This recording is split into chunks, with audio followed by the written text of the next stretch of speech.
একটা জার্নির পরে মামাদের বাড়িতে এসে পৌঁছালাম, আর এসে ফ্রেশ হয়ে ছেলেকে খাওয়াতে আরম্ভ করে দিলাম। আর ছেলেকে খাওয়ানোর পরে আমি হাতে তুলে নিলাম এই শরবতটি। ওই যে আমার ছোটো মাইমা, উনি বানিয়েছিল আমাদের প্রত্যেকের জন্য এই শরবতটা খেয়ে যেন প্রাণ জুড়ে গেল সত্যি। আর এরপরে সেজো মাইমা দিদা দুজনে মিলে রান্নাঘরে রান্না করছিল, সেটাই দেখতে চলে এলাম।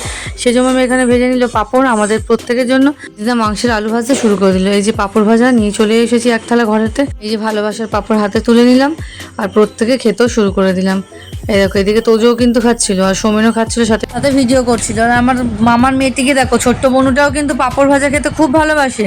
আর এদিকে দেখো আবার চলে এলাম রান্নাঘরে, এসে দেখি দিদা যে পটলে নুন হলুদ মাখেছিল সেই পটলগুলো ভেজে নিল। আর এইদিকে আরেকটা কড়াইতে মাংস চাপিয়ে দিল, আর পাশে আরেকটি কড়াইতে পেঁয়াজ ভাজতে বসিয়ে দিয়েছিল। আর এই যে জল ঢালছে যেই কড়াইটিতে, ওইটি ছিল চিকেন। আর এই যে পাশের কড়াইটি যে নাড়ছে, ওইটির মধ্যে হবে মাটন।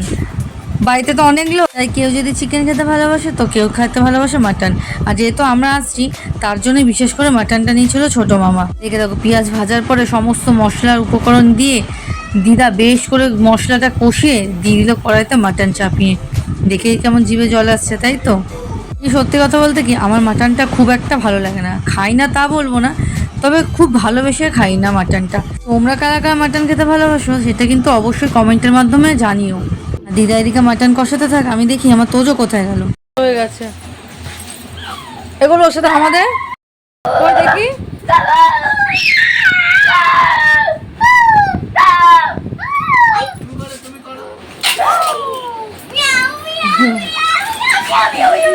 বাবু লেগে যাবে কিন্তু হাত স্লিপ করলে।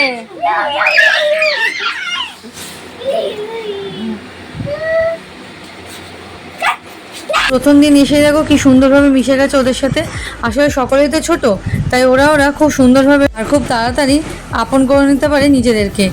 বড়দের মতন জিলাপির আড়াই প্যাচ কিন্তু এখনো অবধি ওদের মনে হয়নি। তবে জানি না বড় হয়ে আমার ছেলেটা কী হবে।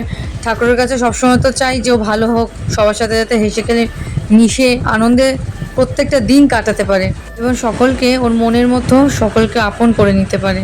এদিকে দেখো ছোটো মাইমা দিয়েছিল চকলেটে ছেলেকে খেত, কিন্তু কিছুতেই ওর মুখে দেওয়া আর গেল না। আর এরপরে এলো আমাদের রাতে খাওয়ার পালা। দেখো রাতে ছিল পটল ভাজা, সাথে নিয়েছিল একটি পেঁয়াজের টুকরো, আর মাটন দিয়েছিল দিদা এক বাটি ভর্তি। আর এদিকে দেখো আমাদের সাথে খেতে বসে গেছিলো তোমার ছোটো মামা, আর সাথে ছিল তুহিন। আর প্রত্যেকের খাওয়া হয়ে গেছিলো, আমরাই ছিলাম শেষ। আর একদিকে দেখছো আমার দিদা কিন্তু বাড়ির সকলকে খাইয়ে শেষে উনি খাবে, এইটাই ওনার আগাগোড়া নিয়ম। আর এদিকে দেখো 2-1 পিস মাটন নিয়ে আমি পুরো বাটিটাই রেখে দিলাম, কারণ মাটন আমার খুব একটা ভালো লাগে না, আগেই বলেছি। তাই দিদা আবার জোর করে পরে চিকেন দিতে চাইছিল, তবে আমি নিয়েছিলাম 1 পিসই। চলো প্রথমে মাটন দিয়ে তারপর চিকেন দিয়ে খেতে শুরু করে দিলাম। অনেক বন্ধু বান্ধবের মুখেই শুনেছি মামা বাড়িতে গেলে নাকি সেরকম যত্নার্থী পায় না, কিন্তু আমার মামা বাড়িতে সত্যি প্রত্যেককে খুব আপন করে নিতে পারে খুব সহজেই। ভিডিওটি ছিল এই অবধি, কেমন লাগলো জানিও, আর সাবস্ক্রাইব করে পাশে থেকো। আমাদের খাওয়া শেষ হয়ে গেলে এবার এদেরকে খেতে দিতে হবে।